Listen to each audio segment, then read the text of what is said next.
Hello बच्चों। आप लोगों का बहुत बहुत स्वागत है फिर से लेक्चर नंबर 4 में भी। और आज क्लास 11th के इस लेक्चर में हम लोग चैप्टर नंबर 15 को फर्दर डिस्कस करेंगे। और आज के इस लेक्चर में हम लोग वेरिएंस की कुछ क्वेश्चंस करेंगे बच्चों, जो मिसलिनियस एक्सरसाइज के ऊपर बेस्ड हैं। ठीक है, तो इसके अंदर हम ना 3 एग्जाम्पल आज डिस्कस करेंगे, जिससे पूरी मिसलिनियस कवर हो जाएगी अगर आपने वो 3 एग्जाम्पल ध्यान से समझ लिए। ठीक है, प्रॉपरली अगर सारे एग्जाम्पल समझते हो आप तो पूरी मिसलिनियस कवर हो जाएगी। उसके लिए आपको वेरिएंस के जितने मैंने फॉर्मूले लिखवाए हुए हैं लास्ट लेक्चर में वो सारे आने चाहिए। ठीक है, और मोस्ट इंपॉर्टेंट फॉर्मूला क्या है वेरिएंस का, ये 1/, में एन समीशन एक्स आई का स्केयर माइनस एक्स बार का होल स्केयर, ये बड़ा इंपॉर्टेंट फॉर्मूला है। प्लस एक फॉर्मूला ये भी है 1/n समीशन एक्स आई माइनस एक्स बार का होल स्केयर। दोनों में क्या डिफरेंस था मैंने पिछली क्लास में बताया था। इसमें ये 1/n ना सिर्फ इस टर्म के साथ है, ये टर्म सेपरेट है, और इसमें 1/n सारे टर्म के साथ है। ठीक है, तो ये फॉर्मूले आने बड़े ही ज़रूरी हैं, बहुत ही इंपॉर्टेंट फॉर्मूले हैं दोनों के दोनों।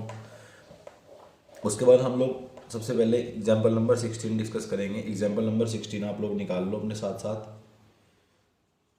ठीक है, मिसलेनियस से पहले का ये एग्जाम्पल है। इस एग्जाम्पल के अंदर आपको एक तो वेरिएंस गिवन है।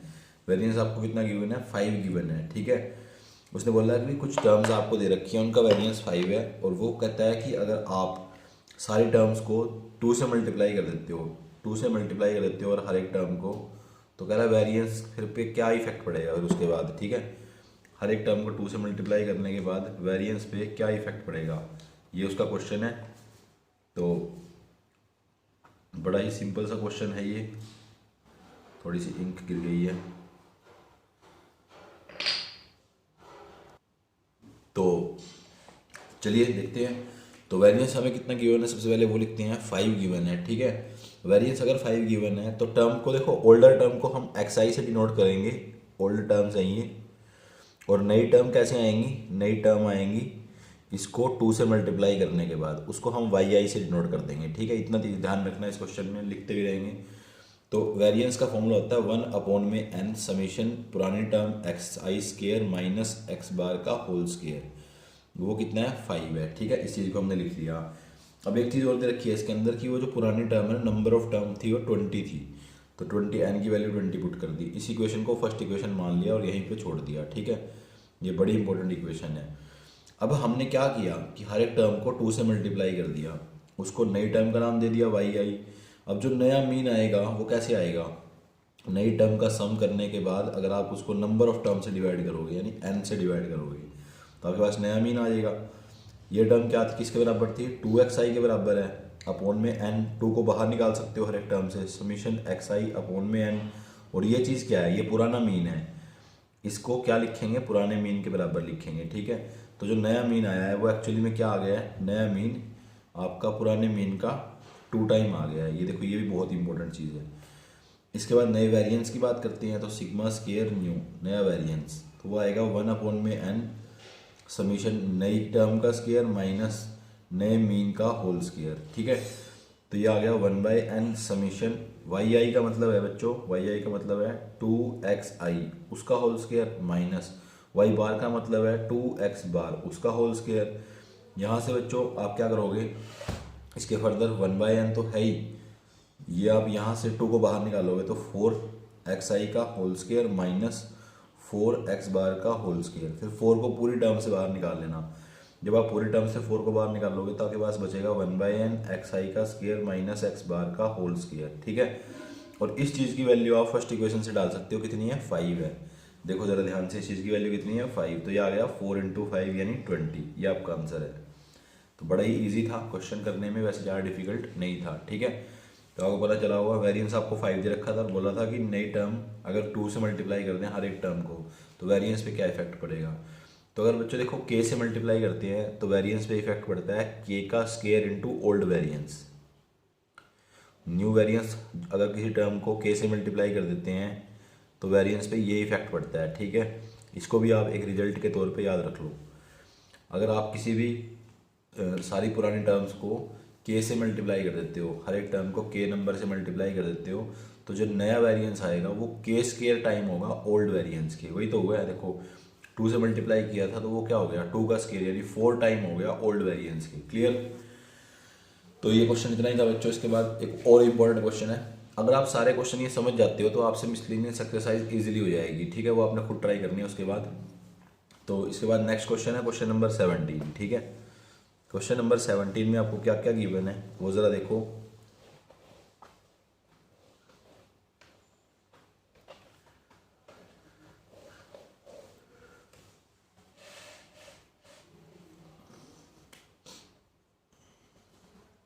सेवनटीन में आपको बोला हुआ है कि आपको ना 5 टर्म दे रखी हैं किसी भी एक डाटा की, आपको 5 टर्म गिवन है जिसका मीन भी आपको दे रखा है। मीन कितना दे रखा है आपको? मीन दे रखा है 4.4, मीन गिवन है आपको 4.4, और वेरिएंस गिवन है सिग्मा स्क्वायर यानी 8.24, ठीक है। और आपको क्या करना है, आपको इस पूरे डाटा के अंदर से एक्स वाई टर्म को निकालना है। 5 टर्म आपको गिवन है जिसमें से 3 की वैल्यू आपको दे रखी है, 2 टर्म आपने एक्स वाई मान ली, ठीक है। प्लस उसके बाद मीन गिवन है आपको, वेरिएंस गिवन है, ठीक है। तो आपने क्या करना है, आपने एक्स वाई की वैल्यू निकालनी है। देखो आपको मीन गिवन है, मीन का मतलब होता है सम ऑफ टर्म, तो सारी टर्म का सम कर दिया और अपॉन में नंबर ऑफ टर्म यानी 5 है तो 4.4 के बराबर। सिंप्लीफाई करोगे तो एक्स प्लस वाई की वैल्यू इधर ये मल्टीप्लाई होगा 20 और ये माइनस होने के बाद 13 वैल्यू आएगी। कितनी आएगी? 13। इसको फर्स्ट इक्वेशन मान लो, बड़ी इंपॉर्टेंट है, ठीक है।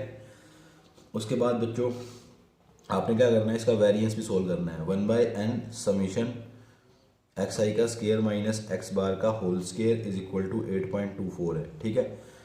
1 ये 5 नंबर ऑफ टर्म है, इसका मतलब होता है हर एक टर्म का स्केयर करके ऐड कर दो।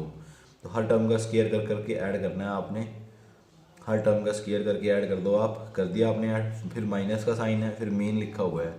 मीन आपका 4.4 है, उसका स्केयर इज इक्वल टू 8.24। जब आप इसको पूरे को सिंप्लीफाई करोगे, देखो मैं कैलकुलेटिव पर्पज ऑफ से आपको पूरा सिंप्लीफाई नहीं करके दिखा रहा, बाकी बहुत इजी है सिंप्लीफाई करना। इसका स्केयर करना है, उधर लेके ऐड करना है, फिर 1/5 से उधर मल्टीप्लाई करा देना है और नंबर ऑफ टर्म को उधर लेके चले जाना है।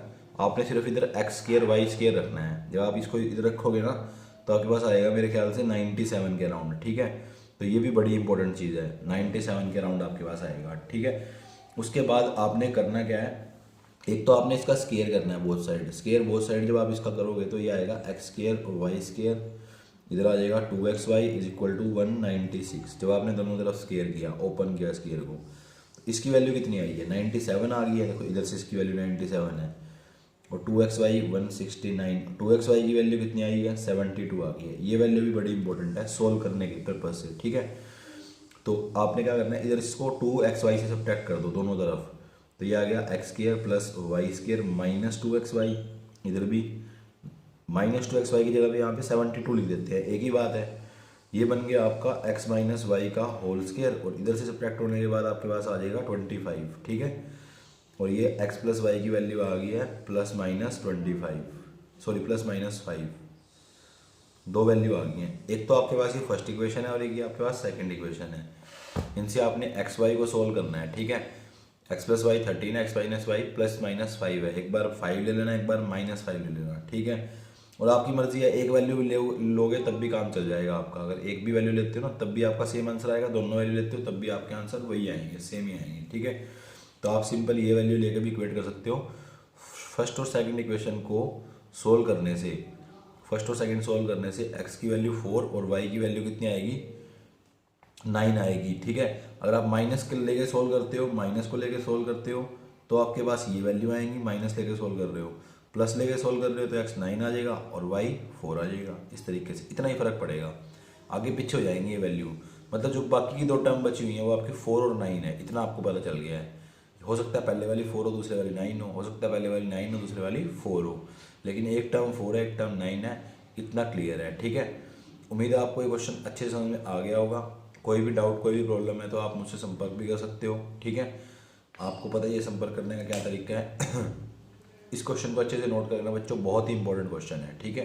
बच्चों वीडियो को देखने के लिए आपका बहुत बहुत धन्यवाद। आप रेगुलर वीडियो को देख रहे हो और कंटिन्यूसली देखते रहो, क्योंकि एक बहुत ही इंपॉर्टेंट क्वेश्चन और हम लोग डिस्कस करने वाले हैं आज की इसी वीडियो में, ठीक है। और वो है बच्चों एग्जाम्पल नंबर 19वां एग्जाम्पल है। बहुत ही इंपॉर्टेंट क्वेश्चन होने वाला है आज के लिए। 19th एग्जाम्पल समझने के हद तक चले जाओगे आप वेरिएंस में। ये ऐसे क्वेश्चन हैं मिसलेनियस के एग्जाम्पल्स, ठीक है।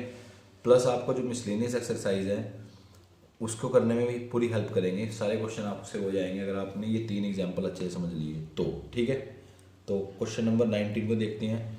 एग्जाम्पल नंबर 19 है बेसिकली, एग्जाम्पल मिसलेनियस से पहले गई है।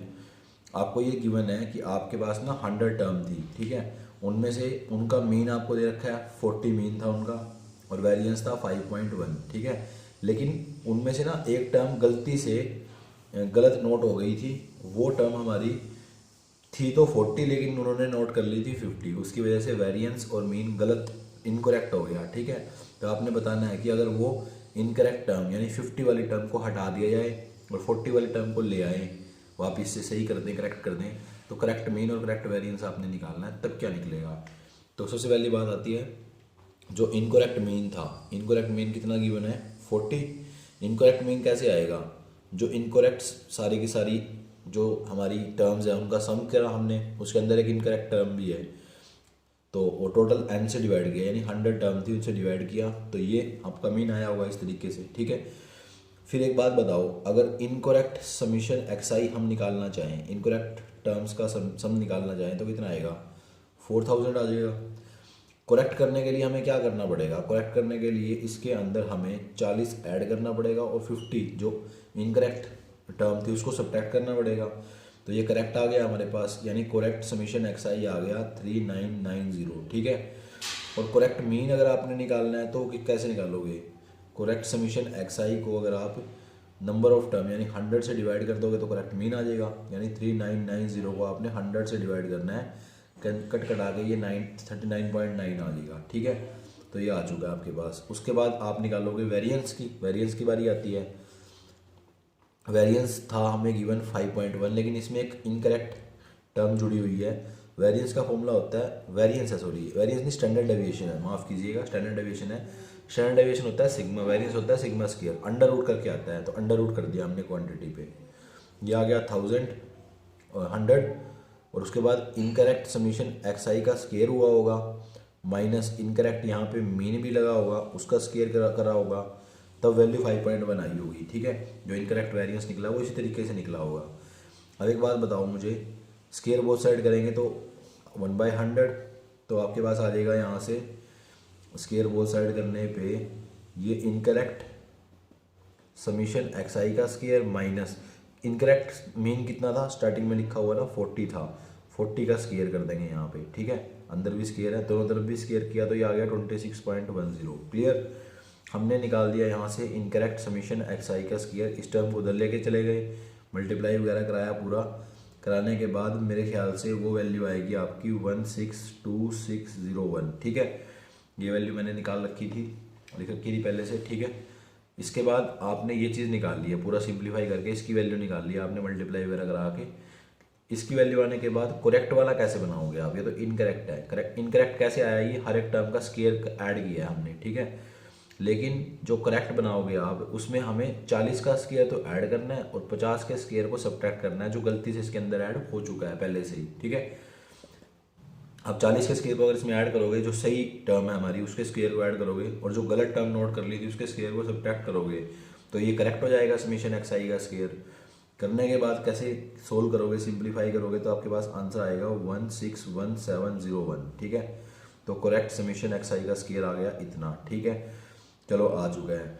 उसके बाद हमें तो ये नहीं चाहिए, हमें क्या चाहिए, हमें तो इसका मीन वेरिएंस निकालना है, माफ़ कीजिएगा, वेरिएंस फाइंड आउट करना है। और वेरिएंस फाइंड आउट करने का क्या तरीका है, दोबारा से अगर आपको वेरिएंस फाइंड आउट करना है, देखो मीन तो आपने निकाल दिया करेक्ट अगर वेरिएंस निकालना है आपने, या करेक्ट स्टैंडर्ड डेविएशन निकालना है, स्टैंडर्ड डेविएशन की बात हो रही होगी, तो क्या फॉर्मूला बनेगा 1/√1/100, अंडर रूट 1/100, यहाँ पे करेक्ट समीशन xi का स्केयर, ठीक है, ये चीज़ आएगी करेक्ट वाले की, माइनस करेक्ट x बार का होल स्केयर आएगा।